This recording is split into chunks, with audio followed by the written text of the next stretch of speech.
Welcome dear rockers, कैसे हो आप सभी। तो आज हम देखने वाले हैं हाल ही में रिलीज हुई बेहतरीन मूवी इडली कढ़ाई। तो कहानी की शुरुआत में हम शिवा को देखते हैं जो कि एक छोटे से गांव में अपनी पत्नी और बेटे के साथ रहता है। शिवा के इस गांव में दोस्तों एक छोटी सी इडली की दुकान भी है जिसकी इडली का स्वाद आय हाय क्या कहें हर गाँव वाले के मुंह पे लगा रहता है। सभी रोज शिवा के हाथों से बनाई इडली खाने के लिए आ जाते हैं। अब शिवा का बेटा मुर्गन बचपन से देखता हुआ आ रहा है कि कैसे उसके पिता हर रोज सुबह 3 बजे उठते हैं, फिर नहा धोकर पूजा पाठ करते हैं, उसके बाद रात का पिसा हुआ आटा यानी इडली का बैटर लेकर दुकान के लिए निकल पड़ते हैं और ठीक 4 बजे दुकान खोलने के बाद वो सबसे पहले दुकान की सफाई करते हैं। जिस पत्थर से आटा पीसा जाता है यानी जिससे पीसकर इडली का बैटर बनता है उसे वो अपने हाथों से धोते हैं। फिर उसमें और भी चीजें करते हैं क्योंकि जो इडली बैटर लेकर वो आए थे ना, उससे तो सुबह की इडली बन जाएगी पर शाम की इडली के लिए उनको अभी से तैयारी करनी पड़ेगी। तो वो हर रोज अकेले ही 4 से 6 बजे तक इडली बैटर पीसते हैं, फिर वो उसके साथ चटनी वगैरह जो भी होता है सब तैयार करते हैं। बस सब ग्राहकों के आने के बाद उनकी दुकान मस्त चलने लग जाती है। शिवा की बनाई इडली का स्वाद तो सभी के मुंह पे था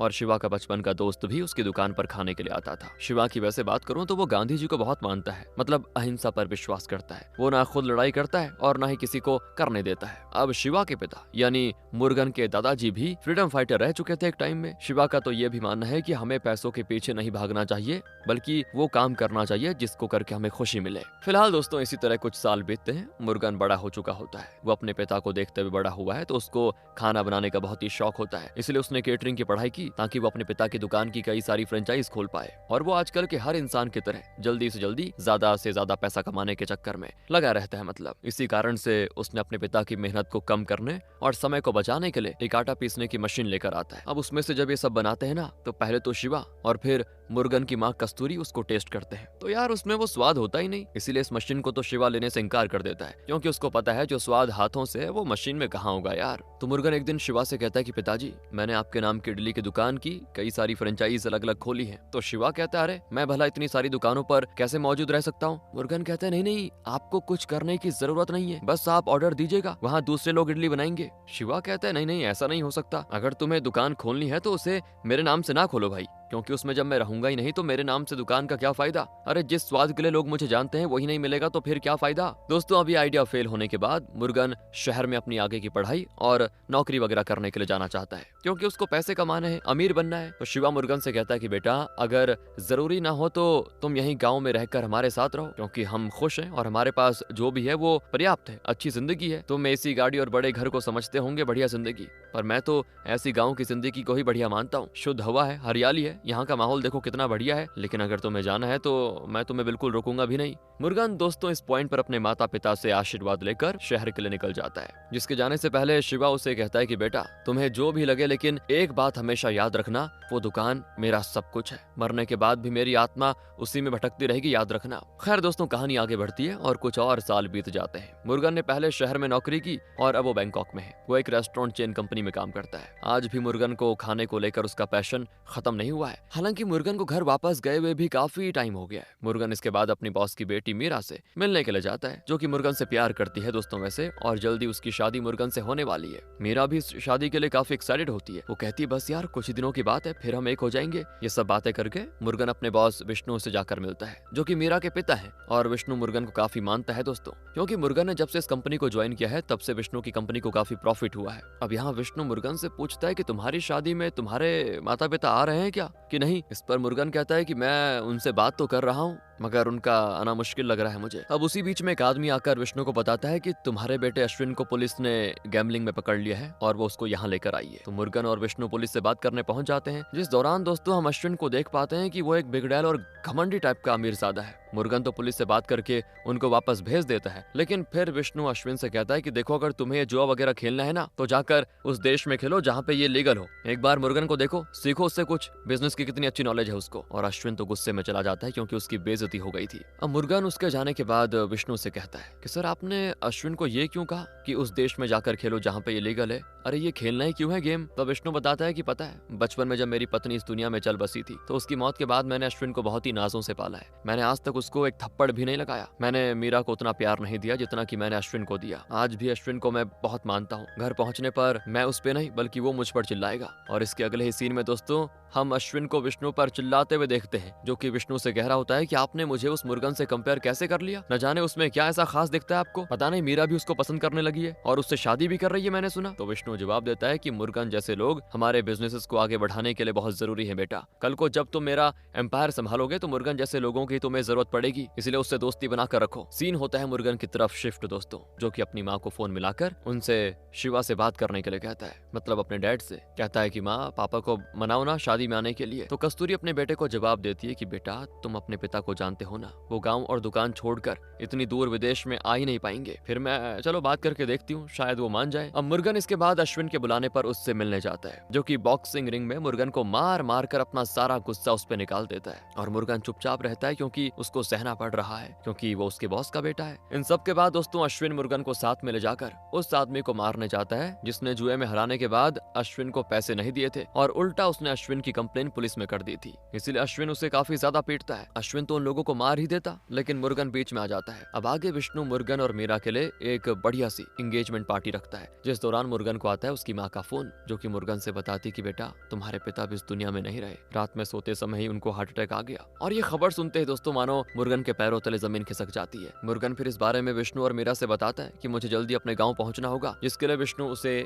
जाने की इजाजत दे देता है। लेकिन साथ ही वो मुर्गन से ये भी कहता है कि ये शादी हम पोस्टपोन नहीं कर सकते क्योंकि सभी को इनविटेशन दे दिया गया है, तो इस बात का भी जरा ध्यान रखना। फिर क्या था दोस्तों, मुर्गन जल्दी से एयरपोर्ट पहुंच जाता है, जहां पर मीरा ने उसके साथ जाने के लिए अपने एक एम्प्लॉय रामराज को भेजा होता है। तो रामराज मुर्गन के गांव के ही पास ही में रहता है। रामराज का काम है मुर्गन को टाइम से वापस लेकर आना और मीरा को मुर्गन के पल पल की खबर देना। तो फ्लाइट में मुर्गन रामराज से कहता है, यार मैं अपने पिता के बहुत ही करीब था, मगर मुझे दुख है कि इस नौकरी के चक्कर में मैं अपने पिता से मिल नहीं पाया, मैंने पैसे कमाने के लिए उनका साथ छोड़ दिया। अगले ही सीन में दोस्तों हम मुर्गन को उसके घर में देखते हैं, जहां वो अपने पिता को देखकर रो पड़ता है, साथ ही अपनी माँ को भी संभालता है, क्या करता। और यहाँ कोई और भी था दोस्तों जो शिवा की मौत से दुखी था, कायल, मुर्गन की बचपन की दोस्त, जिससे मुर्गन जब 8th स्टैंडर्ड में था तब प्यार करता था उससे। दोनों बचपन में दिन भर साथ रहते थे। मुर्गन के यहाँ से जाने के बाद वही थी जो कि मुर्गन के माता पिता का ख्याल रखती थी, और फिर वो अब मुर्गन के पिता की मौत से बड़ी दुखी है। तो अब जब अंतिम संस्कार के लिए मुर्गन के पिता को ले जाया जा रहा होता है, ठीक उसी वक्त शिवा की गाय एक बछड़े को जन्म देती है, जिसको देखकर सभी कहते हैं कि शिवा ने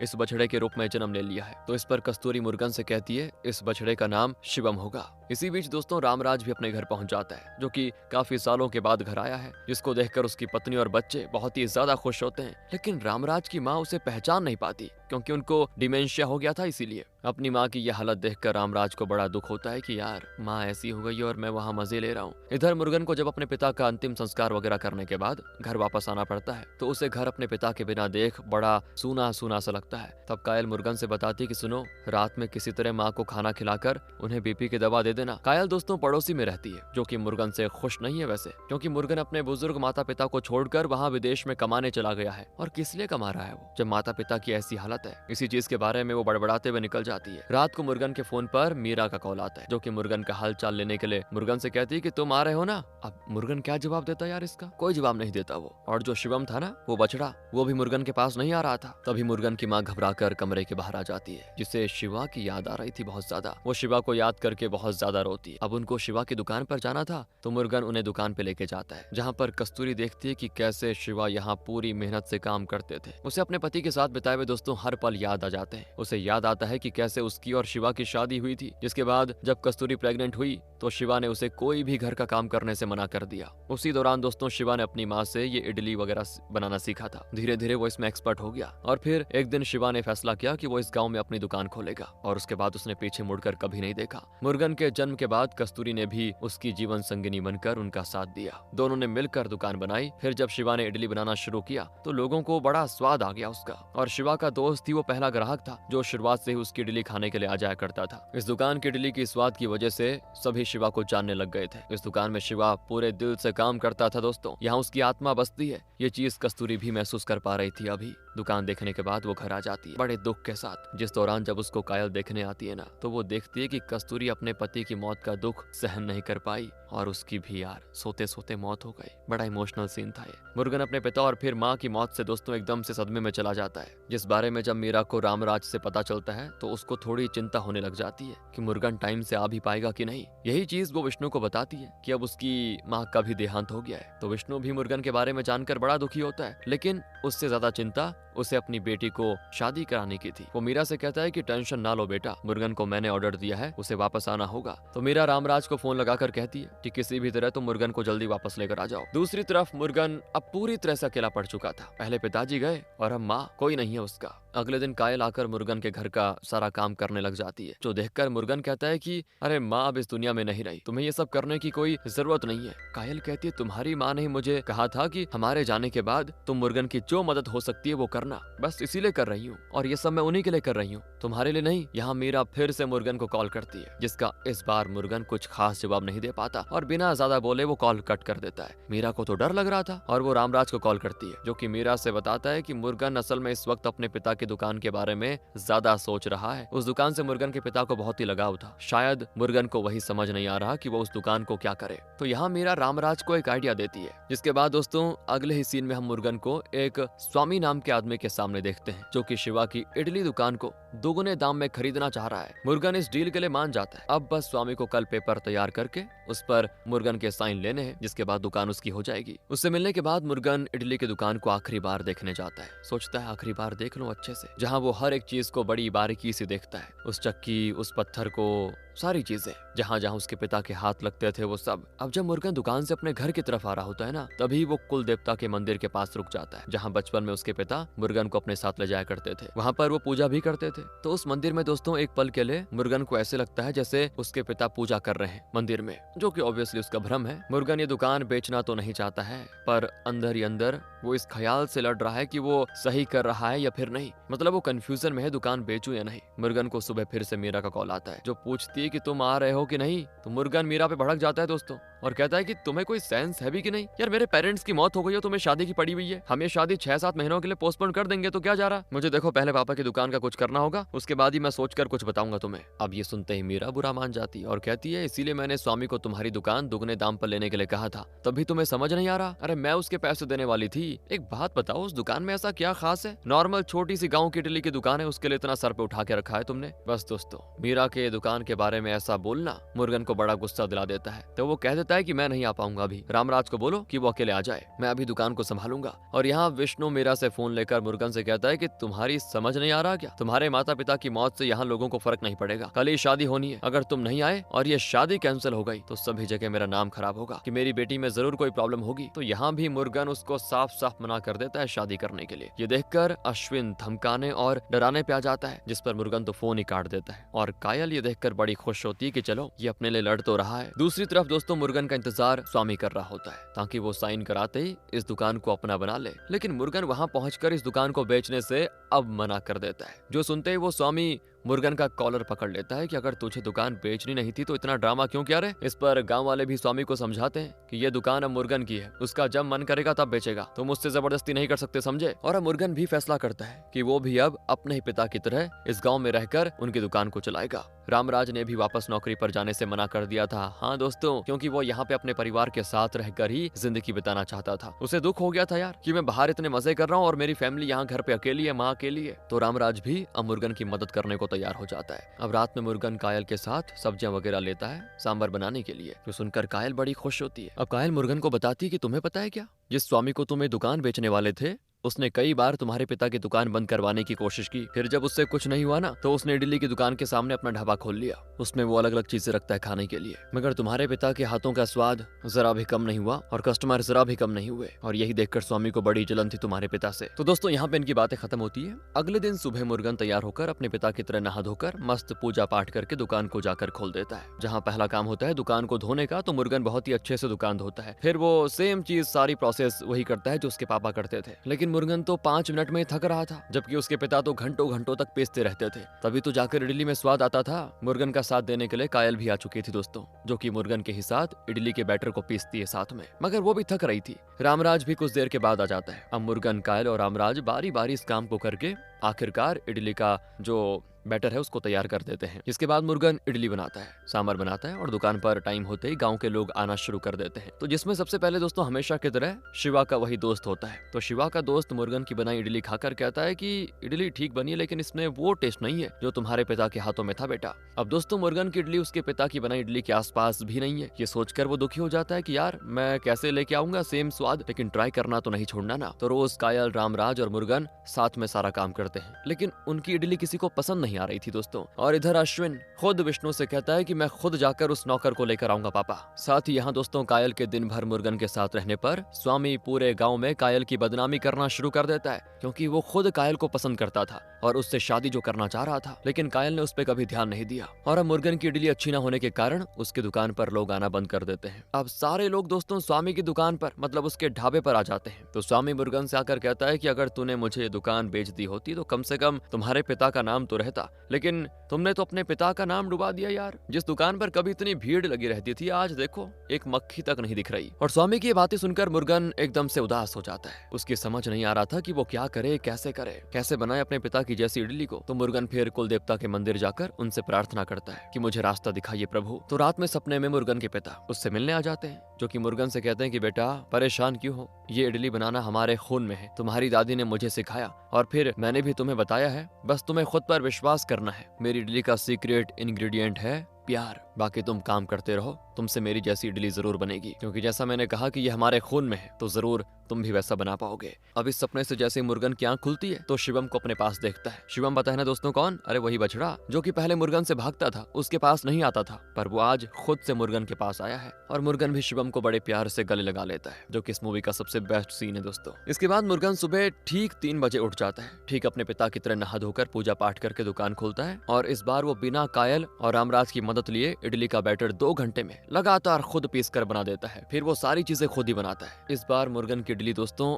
ऑन पॉइंट बनती है, क्योंकि दुकान पर हमेशा की तरह इडली ट्राई करने के लिए शिवा का दोस्त आता ही था, जो कि इडली खाते ही कह जाता है कि अरे ये तो बिल्कुल शिवा की बनाई हुई इडली की तरह है। फिर क्या था दोस्तों, इडली के अच्छा बनते ही मुर्गन की दुकान चल पड़ती है। इतनी ज्यादा दुकान चलती है कि मुर्गन अब दोनों टाइम इडली का बैटर बनाता है। लोग उसकी दुकान में और ज्यादा आ जाते हैं, जो देखकर स्वामी का तो खून खौल जाता है कि ऐसा कैसे हो गया। अब इन सब के दौरान दोस्तों मुर्गन को वापस ले जाने के लिए अश्विन आ जाता है, जो कि मुर्गन को ले जाने नहीं बल्कि उसे सजा देने आया है, क्योंकि मुर्गन ने विष्णु का ऑर्डर नहीं माना था। इसीलिए अश्विन मुर्गन को पहले तो काफी मारता है, फिर वो जैसे मुर्गन की दुकान पर लगे शिवा के नेम के बोर्ड को तोड़ने जाता है ना, तो मुर्गन से ये बर्दाश्त नहीं होता। और इस पॉइंट पर दोस्तों वो अश्विन को ऐसे धोता है कि क्या कहें। और यहाँ अश्विन भी लड़ रहा होता है, वैसे तो वो अपने लोगों को दूर रहने के लिए कहता है, मगर मुर्गन आखिरकार अश्विन को इस कदर तोड़ देता है ना कि उसके पैरों में फ्रैक्चर हो जाते हैं। मुर्गन ने ये पैर इसलिए तोड़ा क्योंकि अश्विन इन्हीं पैरों से शिवा के नाम को कुचलने वाला था। इसके बाद हम अश्विन को सीधे हॉस्पिटल में देखते हैं दोस्तों, जिसके बारे में सुनते ही विष्णु भागकर उसके पास आ जाता है और अश्विन की ये हालत देखकर उससे रहा नहीं जाता। डॉक्टर बताते हैं कि अश्विन के लिए सफर करना मुश्किल होगा,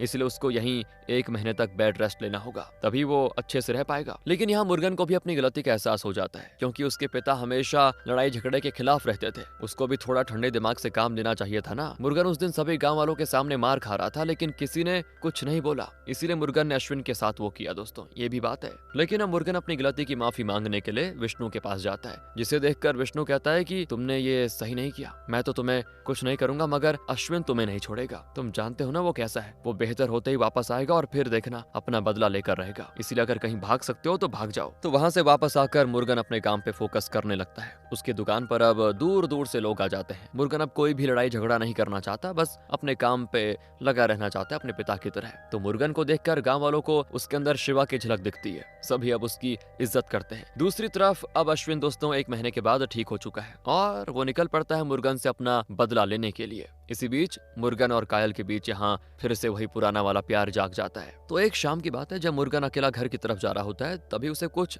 ठीक नहीं लगता और वो समझ जाता है कि उस पे हमला होने वाला है। इसलिए वो तुरंत रामराज को कॉल करके कहता है कि तुम एक काम करो, गाँव के कुछ लोगों को लेकर यहाँ पे आ जाओ। और मुर्गन का सोचना बिल्कुल सही था दोस्तों। वहाँ मुर्गन को अश्विन और उसके आदमी घेर लेते हैं। अश्विन यहाँ अपने लोगों को रोककर अकेले ही मुर्गन को मारने लग जाता है, लेकिन मुर्गन उस पे हाथ नहीं उठा रहा था, क्योंकि मुर्गन ने सोच लिया था कि मैं लड़ाई नहीं करूंगा। और अश्विन जब मुर्गन को मारते मारते थक जाता है ना, तब मुर्गन उससे कहता है कि मैंने तुम्हें मारा और तुमने मुझे मारा, भाई हिसाब बराबर, खुश होना अब, इस बात को यहीं खत्म करो। और मुर्गन की ये बात सुनते ही अश्विन तो और आग बबूला हो जाता है कि ये तो मुझ पे एहसान कर रहा है। इसीलिए मुर्गन को अच्छे से सबक सिखाने के लिए अश्विन उसको अपने साथ लेके चला जाता है। तो इसके बाद रामराज जब गांव वालों को लेकर वहां पहुंचता है ना, तो वहां मुर्गन नहीं था और रामराज को समझने में देरी नहीं लगती कि मुर्गन को जाहिर है विष्णु या अश्विन में से किसी एक ने ही गायब किया होगा। और अश्विन मुर्गन को अपने फार्म हाउस में लेके आ जाता है, जहां मुर्गन की हालत देखकर विष्णु कहता है कि बेटा तुमने इसको इतना मार दिया ना, अब तो खुश हो ना। और आपको याद होगा दोस्तों, थोड़ी देर पहले मुर्गन ने भी यही बात बोली थी कि भाई तूने मुझे इतना मारा, अब तो हो गया ना। तो अश्विन और बौखला जाता है। वो विष्णु के रोकने के बाद भी मुर्गन को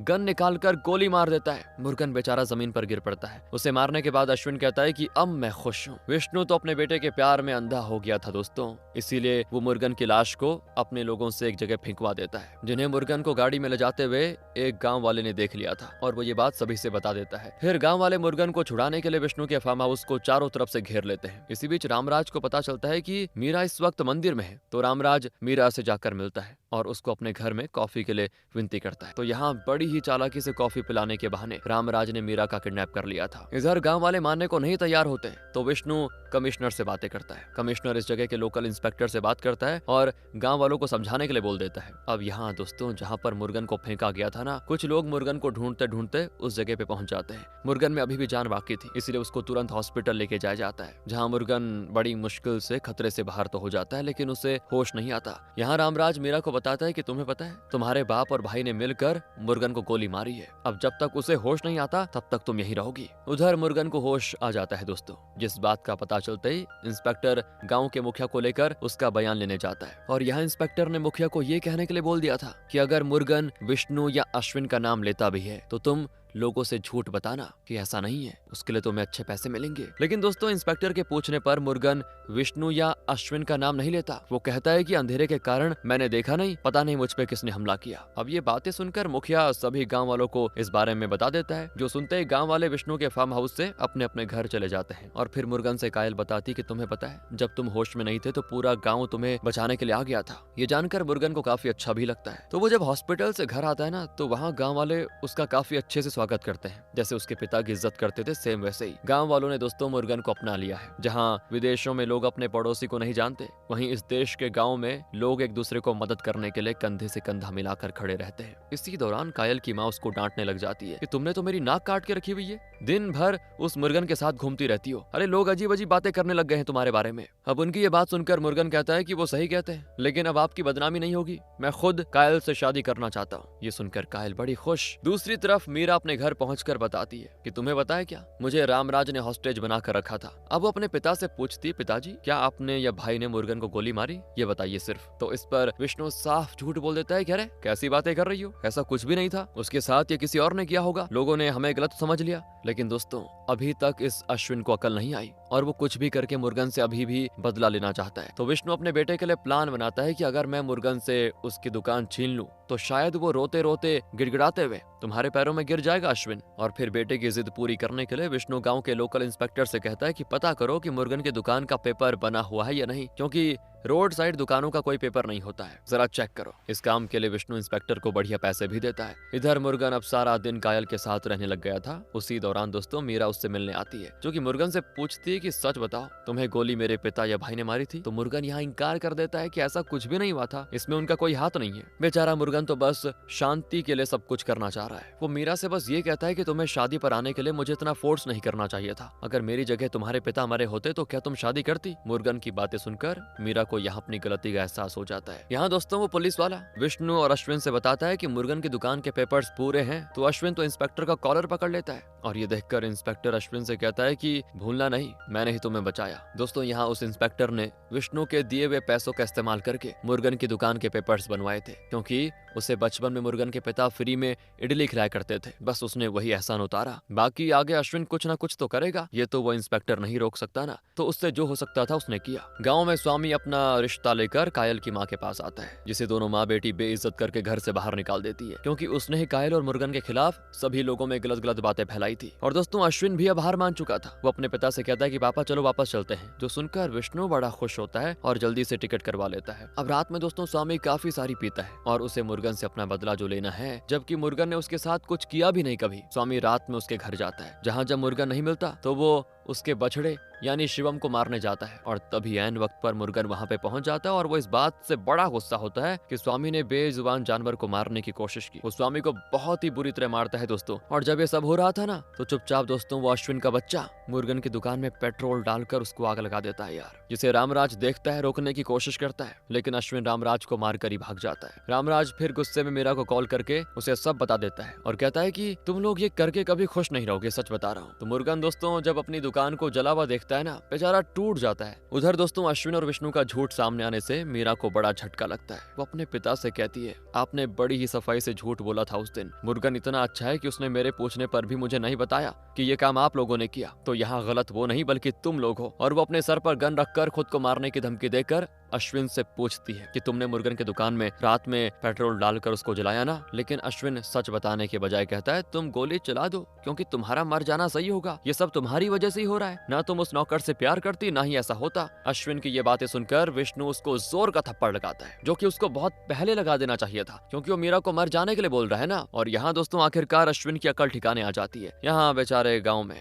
मुर्गन की दुकान पूरी तरह जल चुकी है, जिससे कायल कहती है, जाकर तुम इसका जाओ बदला ले लो। लेकिन मुर्गन ऐसा नहीं करता। वो अपने पिता के अहिंसा के ही रास्ते पर चलने का फैसला करता है। वो कहता है कि अभी भी वो पत्थर की चक्की बची हुई है ना, जिसमें इडली का बैटर बनता है, बस दुकान को फिर से बनाना होगा। अब जैसे शिवा ने कस्तूरी के साथ मिलकर दोस्तों इस दुकान को बनाया था, ठीक उसी तरह कायल और मुर्गन भी साथ में इस दुकान को बनाते हैं और फिर से खड़ा कर देते हैं। विष्णु जाने से पहले अश्विन और मीरा के साथ मुर्गन से माफी मांगने आता है। वो अश्विन से भी सॉरी बुलवाता है। फिर मुर्गन विष्णु को अपनी दुकान में इडली खाने के लिए इनवाइट करता है, जो कि सभी को बड़ी अच्छी लगती है। यहाँ मीरा मुर्गन से कहती है, अश्विन को ऐसे मत छोड़ो, तुम उस अश्विन को सजा दो, तभी इसकी अकल ठिकाने आएगी। तो मुर्गन अश्विन को इडली का बैटर तैयार करने का काम दे देता है, जिसे सीखने में उसकी भी हालत खराब हो जाती है दोस्तों। और अश्विन तो शुरू करते थक जाता है, जिसको देखकर सभी हंसने लग जाते हैं। दोस्तों किसी भी काम को अगर लगन, मेहनत और सच्चाई और सच्ची निष्ठा से किया जाए तो सफलता निश्चित है। इस इडली में बस एक ही इंग्रेडिएंट की कमी थी, वो था प्यार, जिसे मिलाते ही मुर्गन भी शिवा की तरह